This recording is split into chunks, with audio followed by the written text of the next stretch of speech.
While it's always a good idea to update and make your home look its best when you're trying to sell, you always want to keep it in perspective when deciding how much to spend and what to spend it on.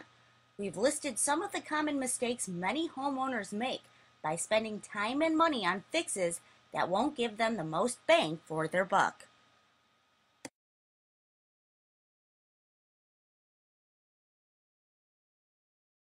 When you're ready to sell your home, if you have put thousands of dollars into office build-ins and special setups, you will be very disappointed on the return for your money.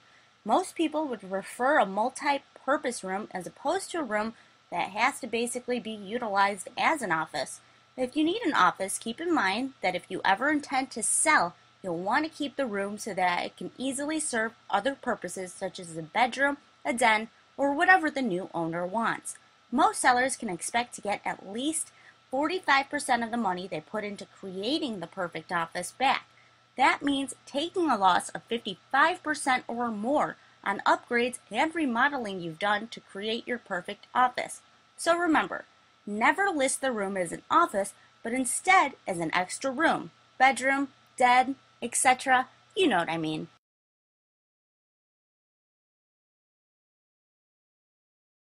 In many areas, having a heavy-duty power generator is a wonderful thing. Areas that experience extreme weather, both in rural and urban areas, can quite often have power outages that last for substantial periods of time. In some cases, it can be a bit of a selling point, but realistically, when you compare the cost of a heavy-duty generator to what it adds to the value of the house, it's simply not worth the cost. Having a heavy-duty power generator listed can cost an average of $15,000 or more. Expecting to add an automatic $15,000 to the value of your home because you have a generator is simply foolish. On average, you could expect to recover less than 50% of the value back when you sell your home. Add to the fact that in many cases your potential buyer may not be from the area and not understand the value a generator can. Most people do not have a heavy-duty power generator on their lists of must-have items.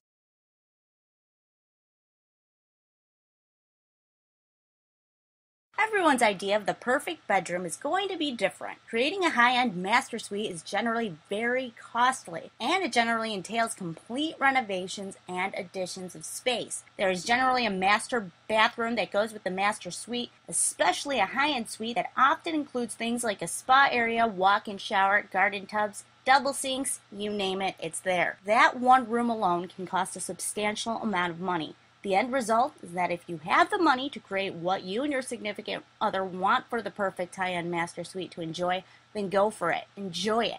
But don't expect to recover much more than half of the money you've put out creating your dream bedroom. At about 52% of a recovery rate, the average high-end master suite remodeling costing between $200,000 and $300,000, you're going to be losing a lot of money on this particular remodel. However, if you feel that you can enjoy the remodel, enjoy it for a while, and not mind the loss because you and your significant other will enjoy this area to its fullest, then go for it. But don't do so with expectations of increasing the value of your home significantly.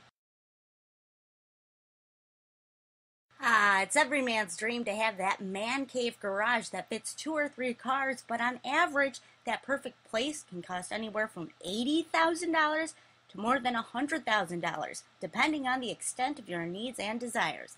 So while it may be every man's dream, it's an expensive one. While this garage or workshop may be the perfect option for you and could be a great selling point to some, it's definitely not worthy of the amount of money you're going to put out to have it if you're expecting to make that back when you sell. On average, you will get back about 53% of the value of a detached high-end garage or workshop when you sell your home. But when you are marketing this type of space in an open house, you only have a limited target audience.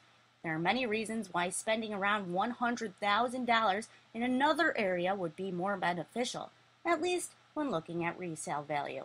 Put your money into areas that will increase the value of your home.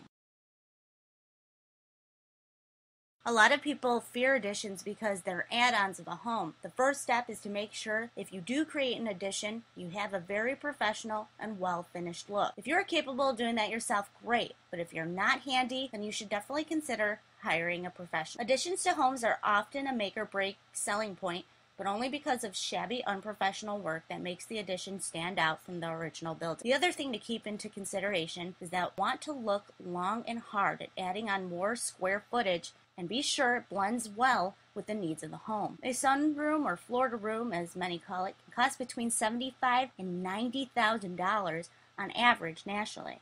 If you're going to spend this kind of money, you'll want to assure that the square footage you're adding on this can serve as a multi-purpose room. You want to assure that the room truly is an addition of square footage and not just an add-on without air conditioning or heat. You are also going to want to remember that most homeowners will only recover about 48 to 49% of their costs when they resell their home. What this comes down to is a very costly remodel that you will most likely not recover financially when you sell your home.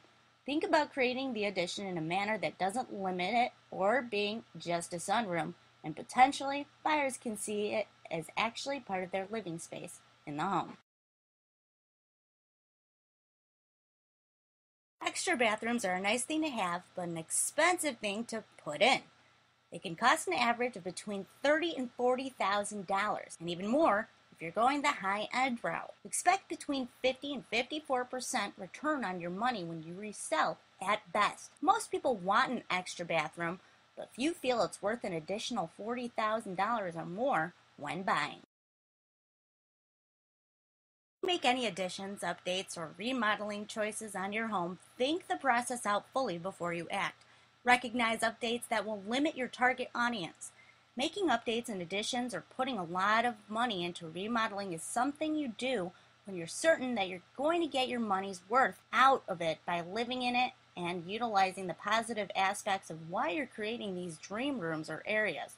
It's never a bad thing to update and remodel, but it is a good idea to keep your perspective between the changes you're making and the true value your home can ever have. If you live in a middle-class neighborhood, putting in a high-end master suite with walk-in closets, spa-like amenities, and the high-end fixtures is not really something that is going to ever pay for itself down the road. You have to compare the homes around you, the target audience that your remodeling will appeal to, and the reality that everyone's dreams are simply not the same. Decide ahead of time that any improvements and additions you make are made for your own appreciation and not to make money back on the house, especially if it's any of the updates mentioned here. If you're looking to turn your home over quickly, save yourself some money and make updates on things that really matter to the buyer. Updating roofing, plumbing, wiring, painting or siding, windows, insulation, furnace, and the basic aesthetics of a home.